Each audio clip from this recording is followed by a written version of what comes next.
Is your fear causing you to be stuck? Well, then you are in the right place. This podcast, Break Fear, Find Your Freedom, is about people just like you. Interview people who have found their freedom and shed some fear. Some of them are still finding their freedom, but they are ordinary people. So sit back, grab your cup of coffee or your running shoes, and let the fun begin. Oh, by the way, if you listen to the end, we have some fun, exciting competition just for you. So I'm really excited to show you the way. Listen and let's share the fun. So, do you know the tarot card? Number 13 is the death card, right? But it's number 13, so it already incurs a lot of feelings. I mean, what does the number 13 make you feel like? If you from Europe, you're afraid, and here as well, some of the buildings here apparently don't have a number 13 level, so it's scary because some people go, no, 13, it's bad, and it's just like the black cat. And what's up with that? How do you hate black cats because they're black? They're so beautiful anyway. So death isn't death, right? Death is like renewal and change and new things happening. But of course, it's about perception again. So surely death should be about celebration, celebrating life, celebrating today, celebrating this moment. And the topic is particularly for my awesome host, Dino, whose mother's passed. So I need to give you, my heartfelt condolences. However, people fear death all the time. So, hey, Dino, how are you doing today? I'm doing great. How are you doing? I'm doing great, thank you. How did I know this subject would come up today? I mean, obviously. I was grappling with it. I thought it might not be appropriate, but I know that I've done some research and people fear death a lot. And considering that you have experienced it, but we know your story and we know how you've come to connect with you, come at the right point to connect with your mother. I think our viewers want to know how you're feeling and how you're doing now and how you've coped with this, because it's been such a beautiful story. How you just came clean and sober at the right time. And she actually waited for you. She waited for you to be able to come and say, you know what, my son, I love you for this and thank you. And now it's time for me to go because I know you're okay. Okay, I don't know. That's just my feeling. So back to you. Wow. Okay. Well, thank you for the condolences. I appreciate it. And to all the people that reached out on social platforms and offered condolences. I really appreciate it. But you know what, Carina, I'm okay. I mean, the difference between the passing of my father and the passing of my mother, two different sets of circumstances, completely different. And two different outcomes, okay? And it all came down to my personal state of mind. And again, we talk about this all the time, the little voice in your head or your gut, trust your instincts. And I did trust my instincts this time. I knew, and we've talked about this a lot, I knew that unless I'm whole with myself, at peace with myself, loving myself first, there's no way I can offer any kind of logical help, meaningful help to anybody else. And so for whatever the reason keeping me in isolation, I stayed in isolation. It's not that my family didn't reach out or try and connect with me. It's not that, you know, I didn't see the phone, you know, with a ton of missed phone calls now and again, but it was just me feeling that I wasn't ready yet. Okay. Now, I mean, it's well documented in my book. I'm sure we've shared this in the, 15, 16 episodes that we've done now. But, you know, at the time of my father's passing, there were two things I was going through. One was the pinnacle of success that I believed I wanted, you know, and, you know, so billionaire, you know, just draped in material riches and wealth. And my father, who was undergoing leukemia, I mean, and he was in a clinical trial. And I remember fondly, I mean, many times that he'd say, "Hey, Dino, I'm so proud of you. Are you happy? You have everything you want. You're in paradise. Look at your house. Look at the stuff you have. You want my advice? Sell it," he said, "and just go and be happy." And I'm like, "But Dad, I'm just starting. You know, I have this, and I want to do this, and this is just the beginning." You know, obviously, ambition, you know, fueled me. And then after his passing, and again, because I was addicted to alcohol so badly, I didn't take it very well. I put up a facade that I felt to be strong for the family. And I remember all I cared about was, okay, do we have the jet ready to go? And did we talk to the pilots? And do I have accommodations for my entire family? Are they comfortable? It was just like a whirlwind. You know, what kind of casket do we pick? We'll pick this one because it's the best. You know, I mean, stuff like that. But I remember not grieving, because quite frankly, maybe it was a distraction or diversion. But you know, I focused more on the family, right?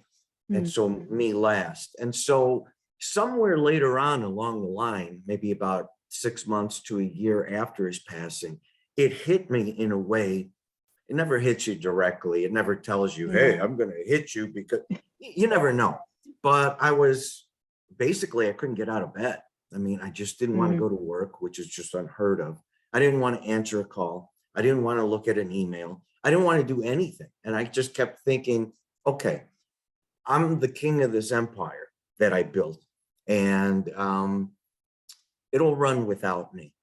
And I'm just going to avoid the world, and I'm just going to, you know, hide in my house. And so that's kind of what I did, consuming alcohol day after day after day. So it took me going to rehab. It took me getting clean and sober. It took me soul searching afterwards and being in isolation to get to know myself and to get to understand that, you know, death is part of life, you know, and that I accomplished more than I could possibly imagine. And for me, that's a lot. And, you know, I patted myself on the back. And I also remembered that my father was proud of me, that the kid that, you know, he kept bugging day after day, you know, "You're nothing without a college diploma. You're nothing without an education," you know, and in most of my life trying to prove my father wrong, you know, basically stumbling upon circumstances and situations where I made things successful. And really, most of the motivation was just to prove my father wrong, when all along he was always proud of me. But, you know, it's just a very strange thing. So fast forward now to my mom, which we've talked about on the show. And so I was like freaking out. All of a sudden, I had a freak out. Go back several episodes, viewers, and you'll see the freak out. We always talk about it, but you know, I didn't know what it was. It was isolation. It was finally coming to the point where I need to interact with people, you know, because I am a social person. I need to get out of the house. I need to have purpose. I need to fulfill my life again, you know. And all the while, my mother is, you know, in a home, getting progressively worse and worse as days go by. For literally 3 or 4 years, that she was in a home, she would ask my brother all the time, how's Dino? How's Dino? Have you heard from Dino? And he finally was like, I don't know. I don't know, you know. Then she stopped asking. So when I was prepared to come see her and actually move here, partly for her, she was just this ecstatic. I mean, she was just like, her eyes were beaming. She was certainly not the mother I remember. She couldn't walk anymore. She couldn't talk anymore. I mean, barely. She whispers something. You know, it takes you 5 minutes just to register what the hell she's saying, you know. Yeah. But you know, she couldn't feed herself and all that stuff. And you know, my first reaction was, whoa. But then I was really proud of myself because I'm like, you know what? I got to always trust my gut, because a year ago, maybe 2 years ago, I would not be able to handle it. I would literally freaking lose it, I'm sure. But I didn't. I didn't. And I made it a point that my brother and I split up a schedule. And he's done so much in my absence. I mean, I got to give him so much credit. But we split up the schedule where I would come pop in for lunch and he would pop in for dinner. So we give her the double whammy. And I did this every day until her passing, which you know, happened you know, a few days ago. My mom, even though she couldn't talk a lot, she did mention how proud she was of me. Actually, she said, Dad would be proud of you. You know, when she found out about the foundation, clean and sober, trying to help people, trying to inspire other people. But she was most happy that the two brothers were together again. That was her wish. You know, the unspoken thing that obviously, I mean, that she wanted to see the two brothers together, because, you know, we're brothers, very close growing up, but we took different paths in life and we barely spoke to each other. And not because we hated each other, but just we barely spoke to each other because our paths were different. All of a sudden I come down here and we're like, we picked up where we left off. We're literally like best friends, which is really cool because you reminisce on a lot of things that you forget. But we were doing this in front of my mother.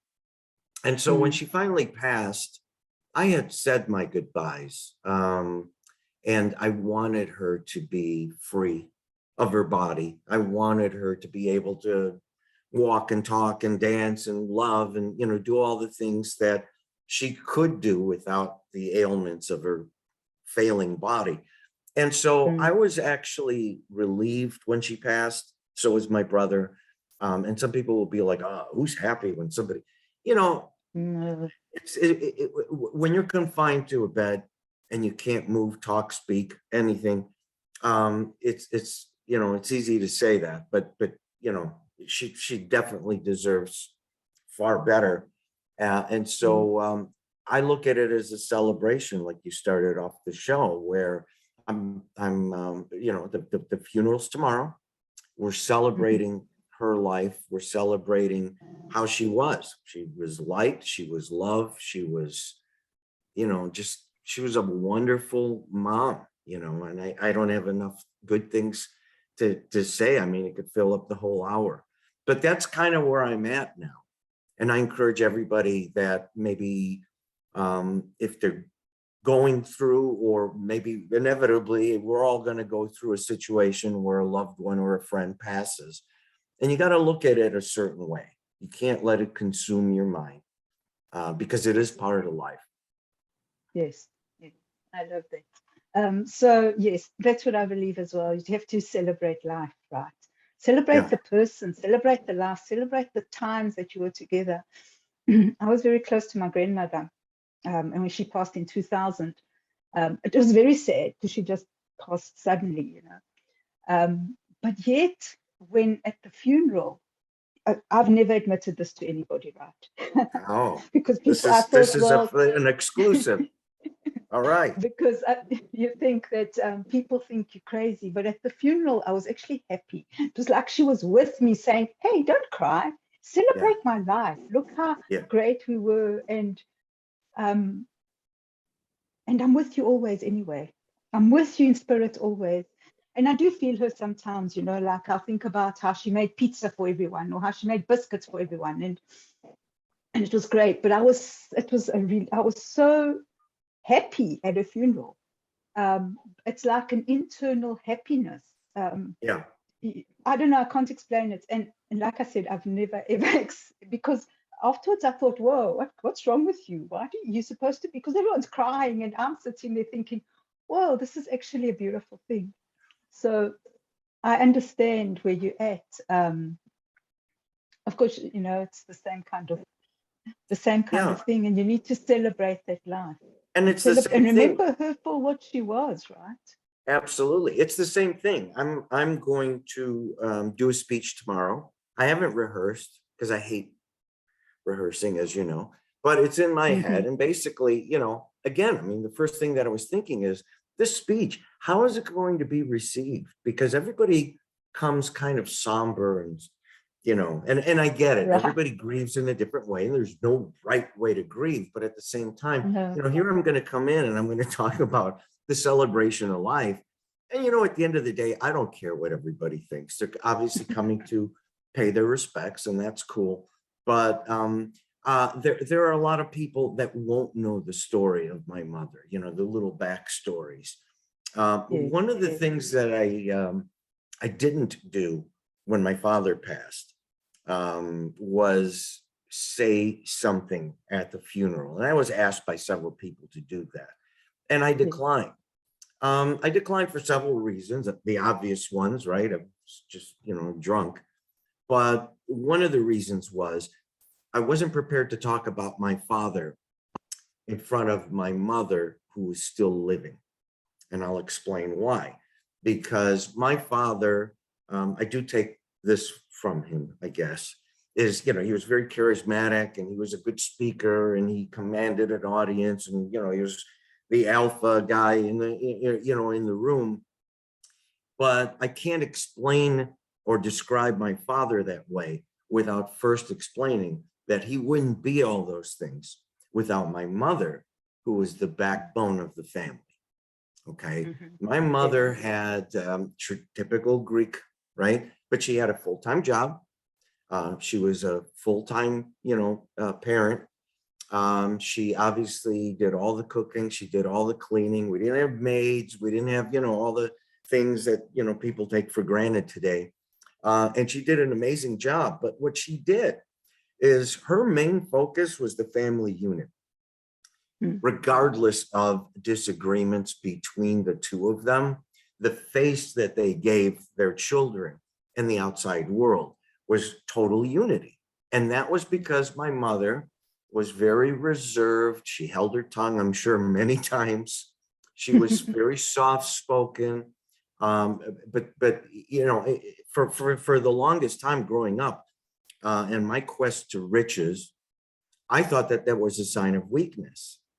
And actually now come to realize that that was a total sign of strength. To be able to reserve your personal opinion, not try and win a debate, right? Is just an amazing, powerful thing. A lot of people can't do it. They always have to have the last word. I mean, try it out.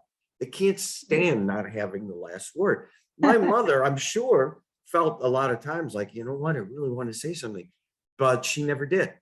And that's a mark of just a true strength, true light. You know, she wasn't very educated. She couldn't ride a bike. She couldn't swim. She couldn't even drive. I mean, we had cars. We offered to help. No, I don't want to drive. She would walk everywhere. You know, that was my mother. So it was, you know, kind of cool to see the old movies. My brother found some old Super 8 for everybody who's young that can't remember that. That was the silent reel-to-reel movies where everybody, you know, you take a picture of them and they just go like this in fast motion because there's no sound.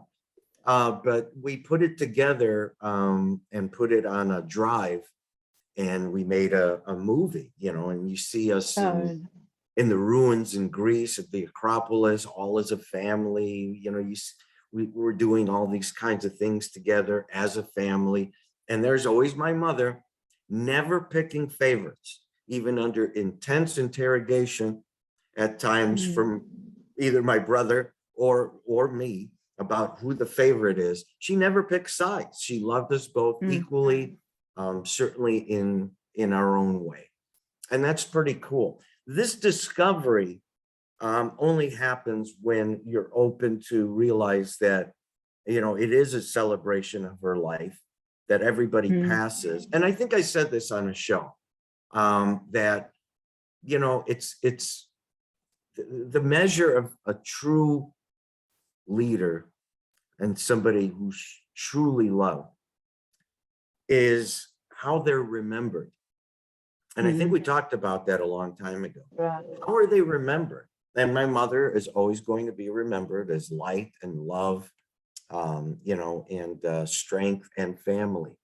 And you'll be surprised, you know, if we all passed today, what would they say about us? And if it's not what you want to hear, better start changing your life, right? Right. Yeah. Yes. That's so true. So you have to think about and be mindful of what you do every day. Yeah. And possibly think about, what do you want to be remembered for? So that's, she obviously, she that's what she wanted to be remembered for, just assuming that because she was a family woman, her family was everything to her. And that's how she's remembered. Yeah. Which is beautiful. Yeah. And I don't think it was a conscious effort to be remembered a certain way. She was just that way. She was genuine. What I'm saying is, I can clearly think back to a period of time in my life where at that time, had I passed right there on the spot from, let's say, a massive heart attack or something, I don't think the things that people would say about me would be pretty good. Okay. And that didn't concern me then, but it certainly concerns me now. You have a different outlook. I think the older you get, you have a different outlook, the more you explore internally to understand yourself a lot better. It all comes from fine-tuning ourselves, I think, right? It does. And it's interesting how when things like this happen, it always is a self-reflection, because things come up. I'm sure you'll realize, you know, like looking at the old movies, your interaction with your brother, and I'm sure other family members, because it's the funeral, right? So you'd have other family members coming, and you question everything. And I also remember when my dad passed. He left us when we were very young, and my sister and I went to the funeral. We hadn't seen him for years, right? Like years and years. But eventually they invited us to the funeral, and they were sitting there talking about this man, and my sister and I looked at each other and went, "Who is this? We don't know him. Like this beautiful man, and he did this and did that." And here we sitting, we've been totally abandoned. I mean, because I was the oldest daughter, and here's this man that was so a family man, and for me it was a good learning experience, because I've never wanted that. And I've never wanted someone to go up and tell everybody how beautiful and wonderful I was if I wasn't. Were you, and let me ask you a question. So your dad left early in your life, and he left and started another family? Yes, he left us. He found another woman and he left us, right? So my mother is, you know, she's Italian, and the family for her is everything. So she was devastated when this happened.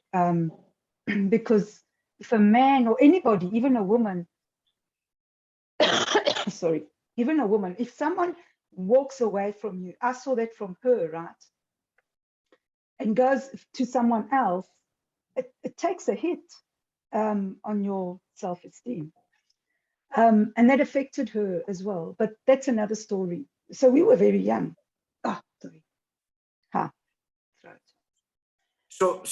But looking at it, see, I'm picking back, Carina, so don't think you're the only one I'm curious now, and this is actually a really good point. You always talk about, well, you don't know that person, right? And so I'm going to say the same thing. I don't know anything about your father. I don't know anything about your family other than what you just told me. But I'm willing to bet that you don't know the other side, right? No. That people change. Now, the only reason I can say that is because I'm the guy on the other side. I did leave somebody for somebody else, and I was a certain way with somebody. And then when I left, I was a different way with somebody else. And people change, sometimes it's just, the chemistry's not there. Something happens, or you believe you made, this is a bad word, but mistake, but not in that way. It's just there's compatibility. And I think that a lot of times, we're so quick to rush into love that we don't sit down and find out if we are truly compatible. You don't have to like everything together, but certainly you have to have some commonalities. Almost like I wish they had a marriage questionnaire. I give you one and I have one, and you fill it out, and then they score you and tell you that this probably isn't a good fit, because otherwise you're just kind of, letting your emotions and you're letting your heart instead of your mind, logically say, is this the right fit? So I know that my first wife and the children that I left behind remembered me a certain way. I mean, they remembered me stumbling in at night after a bar, and the kids would actually, I found this out later, would hide under the bed, just because I was just, for lack of a better word, unpredictable, right? Yeah. And that's a horrible way to be remembered. But one thing that my ex-wife did is she never talked poorly about me, even though I deserved it. I was still their father, and she never talked badly about me, to the point where later on, when they grew up, they all had their opinions and memories of me that way. And this is the time where you let your actions speak louder than words, right? If I'm the same guy, it's eventually going to come out, and they're going to be like, oh, you know what? This is exactly how I remember. But you can't fake this one, by the way. You have to truly embrace change. But what they saw was somebody different, somebody wiser, somebody sober, somebody regretful in a lot of things, but open and honest about it, and positive in moving forward. So I had a great relationship with them again. And so that's the thing that you have to remember. So it was cool that you went to this funeral. And I think it was cool. It was probably an eye-opener that you heard all these things about somebody you remember a certain way. And you're like, huh? That's not my dad. Yes. And the sad part is that, so I'm glad that you've connected with your children, and they've seen you for who you are, because you're this totally different person, and they can love you for who you are now, right? It makes a big difference, because I never had that opportunity. So it does make a difference, because you never know. You never have, and especially the relationship between father and daughter is an important one. Yeah, it is. And it influences the partners you have later and the people you attract later, obviously, until you grow and learn, because I've gone back and I've done a lot of work. So the type of people that are coming in now are different, thank goodness. But it's the same thing. You promised yourself as a little girl, and this is very common in ethnic families, right? Especially European families. You promise yourself you're never, like me, promise myself I'm never going to marry a Greek. Or as little girls, they promise that they're never going to marry somebody like their father. And isn't it funny how many people gravitate towards the same traits and characteristics of the father that they said they never want to, And it's Yes. kind of a funny thing, but it all comes from, look, it doesn't matter if you're from a strict Greek background like me, or I'm sure a strict Italian background like you. It just comes a time where all that stigma has to go, and you have to be yourself. And you know, again, I mean, traditional Greeks don't have tattoos. Traditional Oh, Greeks don't that's divorce terrible. 3 times. Okay, Right. traditional Greeks, they go to church every week, you know, without fail, and they're seen and what they're wearing and whatever. Um, I grew up that way with the church and you know, the regularity. Obviously, my father was the principal of a Greek school, which was attached to the church. He knew everybody. So if we don't show, oh my gosh, right? But as time went on, I'm not saying anything bad about any one religion, but as time went on, I started seeing that the more popular a church was, the more political it became, and the more hypocritical it seemed to me. Now, nobody put these ideas in my head, but again, I'm extremely curious and I see everything. And at 6 or 7 or 56, 57 years old, it doesn't matter. I mean, I see things, and I started seeing hypocrisy, which I hate with a passion. And I just knew that if God is everywhere, then it doesn't matter where I am. Right? I don't need to go to a church to have a middleman basically speak for me. And therefore, all the politics that everybody worried about. What are they driving? What are they wearing? Are you going to stop for coffee after the church? Did you say hi to so-and-so, or did you forget to? Who cares? You know, you're there, Yes. you know, for that direct relationship. And I decided a long time ago that, you know, every once in a while I'll pop into church, but I don't have to, because I talk to the big guy all the time, you know, all the time when I want to, direct communication. And you know, the funny thing is he talks back. So, you know, that's kind of how I looked at it growing up, you know, so now with all this, well, you have to have this funeral. And then after the funeral, you have to have this place, and you have to say something, and you have to do this, where it would once scare me about, you know, am I following the traditional ceremonial things? Now I'm just like, I don't care. I'm going to speak from my heart, say my piece. I'm going to enjoy the company of a lot of people that are paying their respects. We're going to celebrate together, and it's going to be a great memory that will be forever burned in my head, you know? Yes. I love that. And you're sending her off with love and appreciation. Yeah, So she really gets 2 beautiful. ceremonies, one here and then one in Florida for her final resting place where my dad is buried. So he's waiting for her, trust me. That's so cool. And I mean, Florida, beautiful weather. Yeah. Well, that's where they were from. When they retired, they moved to Florida, and they were there together. And so they had bought a plot together, and my father went first. So, you know, it's only proper that she stays right next to him, because that was really the love of her life. You know, they bickered and argued like an old Greek couple does, or any couple really, but it was cute.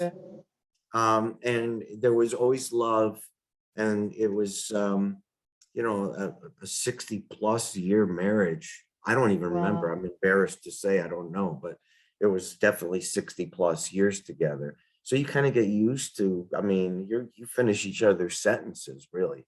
Right.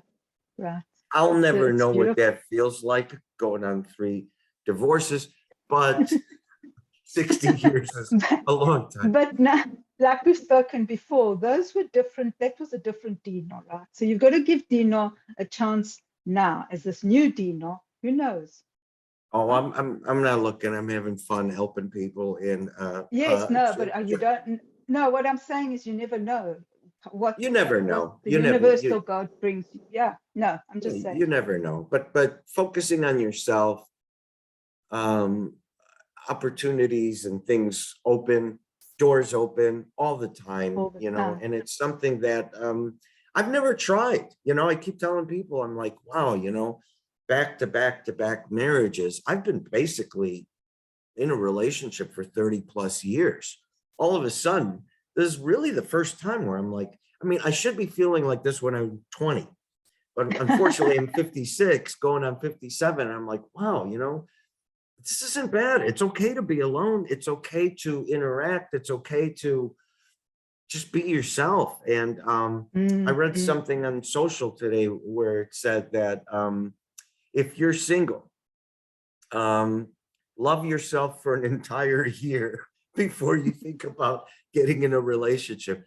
And you kind of laugh when you read that, but they're right. In other words, they're saying know yourself before you start jumping into, where these people that are together and all of a sudden they assume the identity of somebody that they're with and they change, and that's a sign that you really don't know yourself. If you change every time you're with somebody and you adopt their personality, their characteristics, their habits, that's not really you. That's the person you're with. And that is probably not a good idea. No, I don't know how well it works anyway. I think it gets so boring, really. Yeah. I think. Well, yes. So, well, that's a good note. So going back to celebration of life. How do you want to be celebrated? I don't know. Just that in some way I touched the world. That's pretty much what it comes down to. Changing the world one person at a time. That would be great on the tombstone. I'm claiming it for all those who heard it. I'm claiming it. That's going to be trademarked. But that's what a cool thing to put on your headstone. And that's really what it is. Now, am I trying consciously to have that on my headstone? No, but I know that I'm at a point in my life where the real riches are more than money. The real riches are interaction, is being able to socialize, is being able to offer help or suggestion, is good-natured, is, sharing genuine love, and leave all that fake stuff at the door. If you could do those things, wow, what a wonderful world that this would be. Yeah, that you've been in. What a wonderful life to live. That's a wonderful life if you make it one, right? Or you could just you have to make miserable time ever. You're like, well, you know what? The real happiness is in the afterlife. Yeah, that's true. No. But you have to, you're here right now. What are you going to do right now? Fold your hands and wave the white flag? Or are you just going to say, you know what? I have something. I have purpose. I am here for a reason, and explore your gift. What is your gift? If people start gravitating towards you, then people start listening to you and people start doing things for you and you're not even asking them to do those things. Guess what? You got a gift and you're supposed to use it. So what are you doing? Use it for good. Yeah. But I think it's also about waking up and saying, oh, wow, I'm so happy to be alive today, right? Look at the beautiful day. Look where I live. I live in paradise. Come on. Every day there's exactly. Yes. And stop waiting for other people to make you happy or whatever. Nobody's going to do that for you. It's nice to be around sunshine and everything, but at the end of the day, you got to be able to make your own. Yes. And only then are you truly happy. And that doesn't happen all the time. It's not 100%. It's not definite every time. I want to stress very clearly that you're still going to have bad days. You're still going to have challenges. You're going to have hardships. You're certainly going to have fears. You may be terrified of the number 13, which I don't believe in. You may not want to stay in a hotel on the 13th floor. You may decide to want to be home on Friday the 13th. All those things are just, as far as I'm concerned, rubbish. But if you believe strongly in that, I mean, you know, you could drive yourself psychotic. Yes. Yes. I think there's more to life than worrying about superstitions and stuff. It's just being able to face things that make you uncomfortable, like we talk about a lot. And doing that over and over and over again is really exercise. And what people don't get is they're so afraid of pain and discomfort that they would rather stay miserable than explore it and walk themselves through that. Yes. Yes. Does that sound crazy? I mean, I'm Yes. even using, it's not PC to even say crazy anymore. So I'll talk about me. I think it's crazy, right? It's guessing, wondering, worrying, assuming that, oh my God, this is going to be so bad that I'd rather just stay here because this has to be worse. When all the while you're just creating this huge wall between you and moving forward. And the only way you're going to move forward is constantly facing your fears. And that's why this is a never-ending quest. I don't want people to think that, you know, you conquered the world, you faced your fears, now I'm happy. This is the end. It's not the end. Every day is different. Every day has different sets of circumstances and different challenges, different opportunities, different exploration, happiness, sadness. I mean, you're going to experience it all. That's life. You can't just pick, well, I just want to be comfortable. It doesn't happen. It's not in this planet. No. Okay. But it would be very boring anyway. I think we looking for, we crave things all the time, right? We crave to have challenges all the time.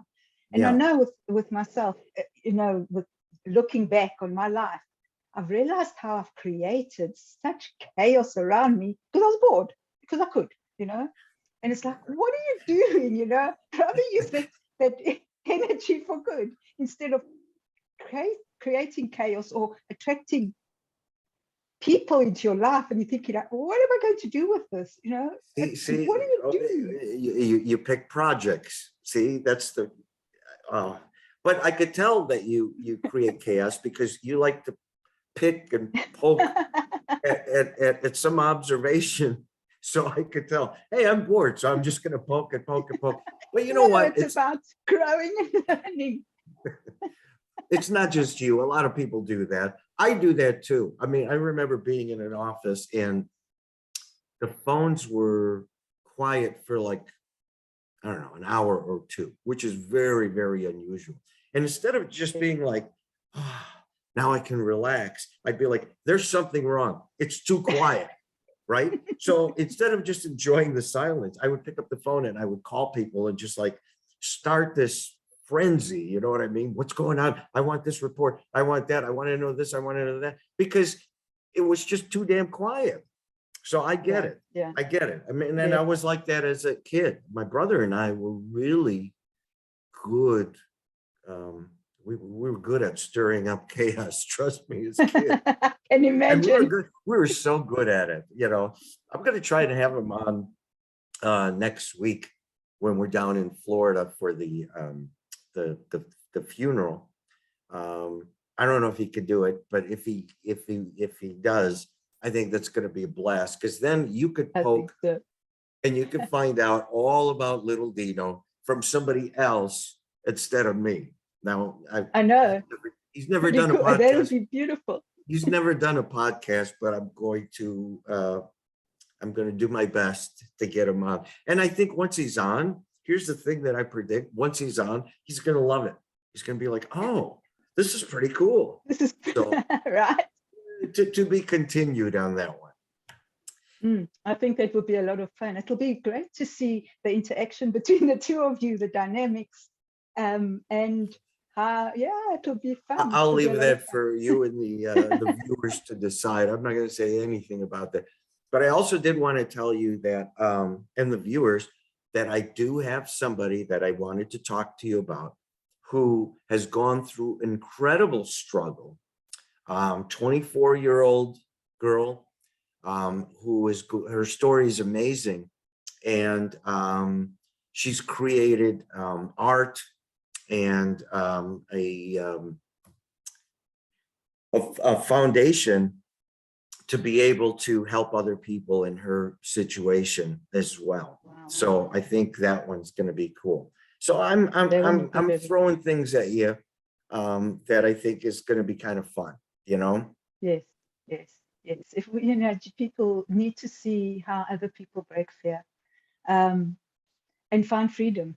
And it's, yes, it is. It's a constant struggle. I mean, I've been, this week for me, I don't know, something triggered, whatever it was. And it's just been so much work, because as you start the internal work, and me, my brain sometimes just drives me insane, right? Because it just thinks and thinks and thinks, and eventually I think myself into a corner. And I have to break the fear, and I have to use my own processes that I work with, so that I can get myself out of the corner. But You're taking the your good own thing advice. is, Yeah. yes, I have to, right? The good thing is that it keeps me grounded, because I learn new things that I can work with clients as well. But it's a I'll constant, offer you some constant work. advice. Your work will never be perfect. And if you want it to always be perfect, you will never finish. Right. That's my advice to you. It'll Right. never be perfect. Just like when I wrote Yes. my book, I'm just like second guessing myself. Is there a misspelled word? Is there a bad sentence? Should I done this first and then that? And, you know, and finally it just came to the point where I'm just like, you know what? This is it. I'm putting it down. I'm done. I'm going to send it out, and whatever it is, because if you're just waiting to make that thing perfect, I don't have years. I mean, I'm very, unfortunately, immediate gratification is still always going to be with me. So I just can't have a project lingering for years. It just would drive me crazy. So you just got to pick a point where it's perfect at the time that you pick that point, and then you let it go. Don't look around. Don't look back. Don't second guess yourself, because you're going to be in your own head forever. Yes, yes. Free And advice. it's interesting. It's interesting that I can attest to that as well, because that's what I did last week. I've been juggling this book for years. For obvious, there's a lot of reasons for that, right? Yeah. And then eventually I said, you know, enough. So I said, okay, the book's finished. And I sent it to, hey, can you, I don't know if you ever read. So I've sent it to a few people and said, please, before I edit, before I send it out, just read it for me. And yeah, lots of self-doubt. You know it's good, but you sent it out to get more advice. See, that's the whole thing. When Right, ultimately, yes, because but ultimately it's just you. Are you happy with it? are you ever happy with it? You have to be. You have to find a point where your work, you're proud of it. Let's not say happy, you're proud of it, right? Because otherwise you're just going to keep destroying things. Like me, you know, I build a business, and it's basically like art to me, building a business.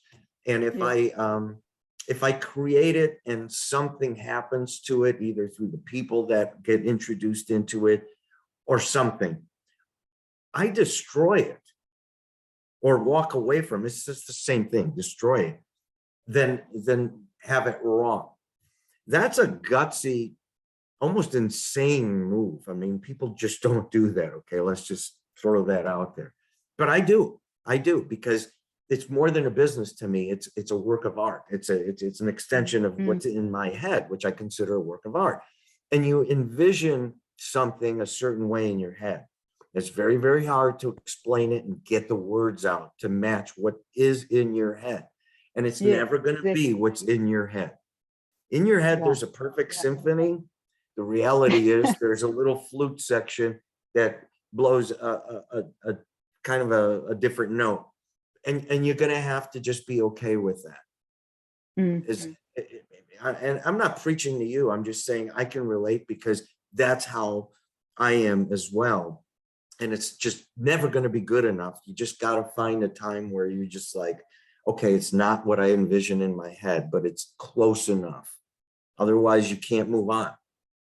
yes, yes. And that's what happened. And the interest that you said that you destroy it, I was so tempted to press the delete button. Don't do that. Come on. But I didn't. I went, oh no, okay, all right, no, don't do this. But I understand what you're saying. Yeah. But perfectionism, like we said before, it's a cop-out really, because you can't do, nothing can be perfect. Yeah. And someone said to me, just, you can always edit it. Come on, just do this. Right. But I have to publish it. But the story I've written is also, it's got a lot of other implications. So I was thinking about that, but hey, whatever happens, happens. Yeah, and the cool thing is now with the way everything's edited, and I didn't realize this, but the cool thing is that you can publish it, which is a first publish, but then you're allowed to go online and you can edit it and publish it again, and that would be a second publish. And so you can always make it better and better and better. But here's the thing: if you start relying on the feedback to dictate your book, then you start changing your book and it doesn't mean what you originally set out, at least for me. I set out to write a book full of raw emotion, true story about myself that was going to be fast-paced, snippet, snippet, snippet, snippet, and it reads like a Wikipedia. There's no like, I'm going to sit back and I'm just going to enjoy a page every week. I mean, you either read through it in a couple days, some people a day have given me feedback, or you never start reading it. I mean, that's just the way it is. Yes. Could I have written more like, all these greats? Yeah, probably. But that's not me, right?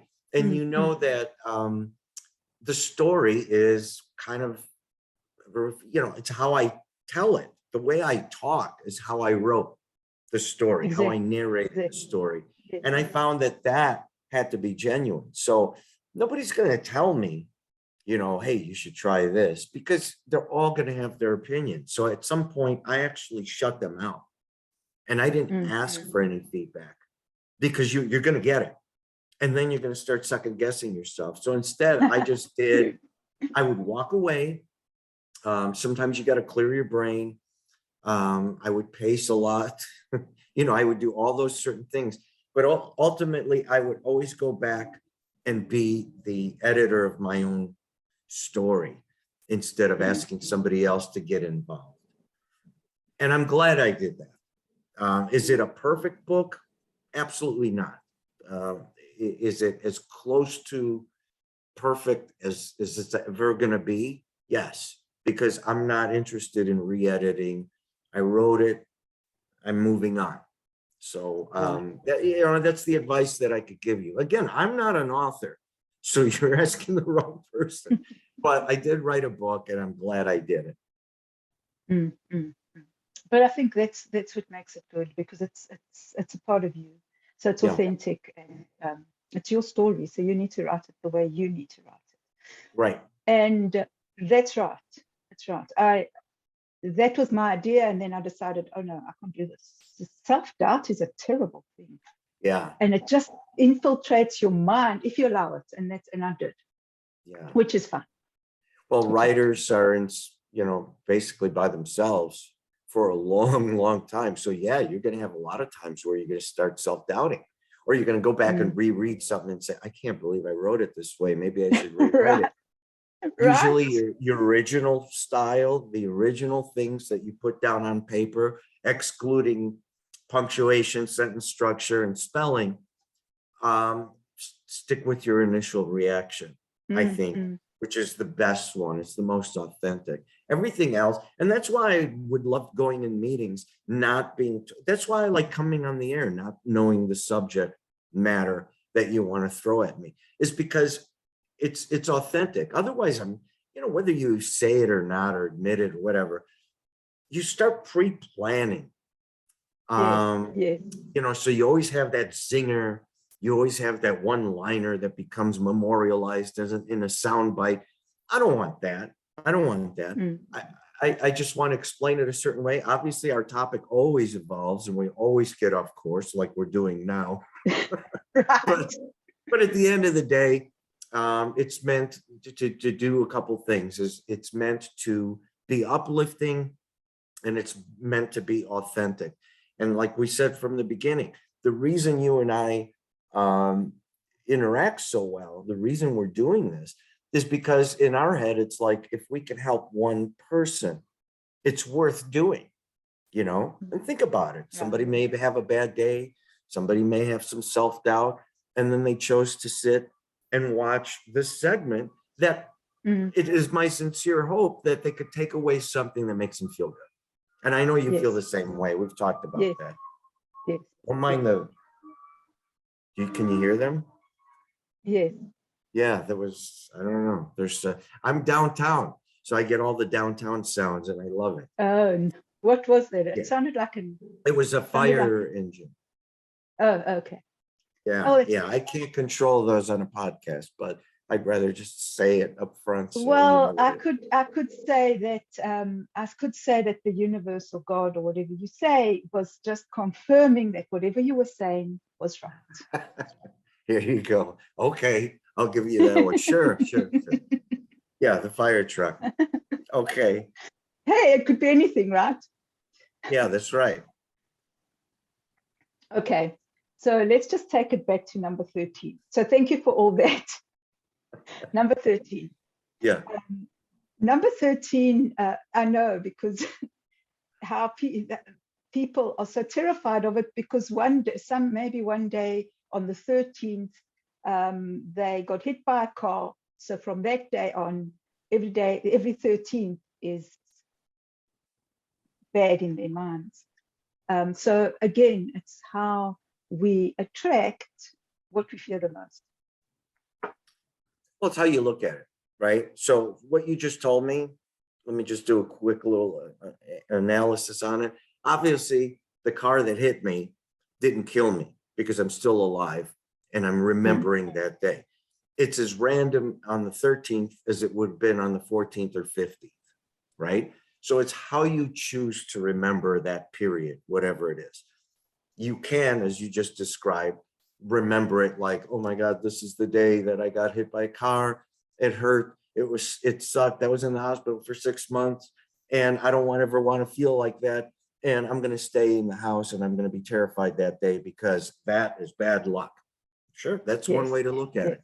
The way I would look at it would be, this is the day I celebrate that I survived and I'm thriving.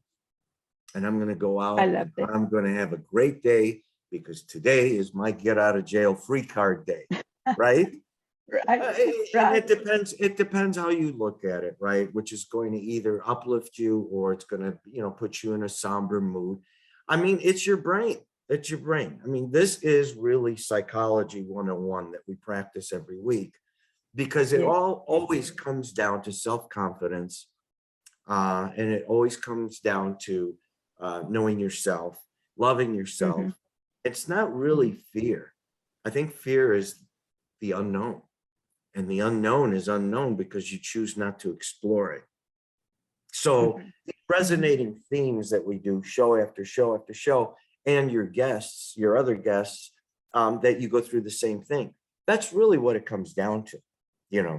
I'm living proof of it that, just a state of mind can change the trajectory of everything that you're doing. Definitely. You're living proof. Definitely. There's millions of people out there that have living proof. There's all these people that use those one-liner quotes and inspirational quotes on the social platforms, me included now, because but these one-liners are great. Some of them are ridiculous. Some of them are really deep, and I really enjoy, kind of looking at them. But they all relate to, just how you view a situation. That's really what it all comes down to. Yes. And so it's all about perception. Yeah, it's all about perception and just kind of opening yourself up to just looking at things two different ways, right? Like, this is the day I'm going to fear because I got in a car accident. This is the day I'm going to celebrate because that car accident didn't kill me. You have a choice to look at it either way. I guarantee you your mood's going to be different just depending on how you pick, you know. Exactly. And I think we need to reiterate that again, it's about choice. So every day, every moment, you have a choice. You have a choice of how you're feeling, of what you do, of what the next, whether you're going to go towards your goals or into a social media rabbit hole, or whether you're going to walk outside or sit in a corner. It's all about choice all the time. Right. And it's very powerful if we realize that. That's right. Right. Absolutely. Look at that. We cured something on the show. We cured cancer. No, I'm kidding. But you know what? It is important that we're doing this show. Keep in mind, and again, I'm not bringing this up to be morbid, but keep in mind that tomorrow is my mom's funeral. And the thing I'm most proud of today is that we could sit and talk about things without, you know, having to skip a week on doing the show because, you know, I'm not up to it, or I'm grieving or whatever. I mean, if this is supposed to help people, if we're supposed to touch people and help people, they need to see us in all circumstances, in all situations. And this one, death, is no different. And it's okay to talk about it. And it's okay to, you know, just explain things to people. Some people will look at it morbid. How can you have a podcast the day before your mom's buried, or, you know, whatever? How dare you be so happy? Hey, you know what? Listen to the entire segment and you'll hopefully get something out of it where you don't have to fear death so much anymore, you know? Or the number 13. Or the number 13. Yeah. Right. Yeah. So celebrate life. Mm-hmm. And I think we need to also realize that we need to celebrate it every day. Absolutely. Absolutely. Every moment. Okay. So on that note, I think that's a beautiful note too. I send you lots of love and light for tomorrow, but you've got this anyway. So thank you. And I'd like to just do a shout out as usual to our Stoned Horror Production for the beautiful editing. And what about you? Oh yes, like, share, subscribe, do all those good things. Yep. You know, what do you need to say? I appreciate the viewership. I appreciate the support. I appreciate the comments. Keep them coming in. Keep viewing, keep sharing. I love it. We've created a little following, which is kind of fun. It's kind of fun. Now let's expand it. Right. Hopefully it'll grow. Stay tuned in next week. If I could get my brother on, it'll be a riot because I think you could enjoy. You have 100% control and okay to ask him anything you want, and I won't interrupt. So you can find out. Go ahead and have fun. You can poke away. I'm going to get him on. That'll be so much fun.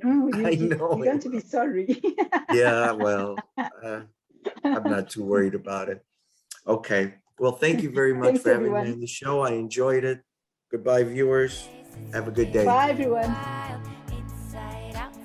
Thank you so much for being here and listening to the end. It was an honor to have you.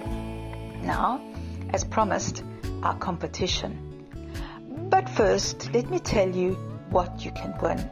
There are coaching sessions up for grabs, crystals, signed books from authors, and other exciting things. So jump in and click below where you'll find all the details of the competition. It runs only for a week, and our grand prize winner will be announced on Tuesday at the same time. I look forward to it and look forward to seeing you there. Good luck and let the fun begin. See you next week.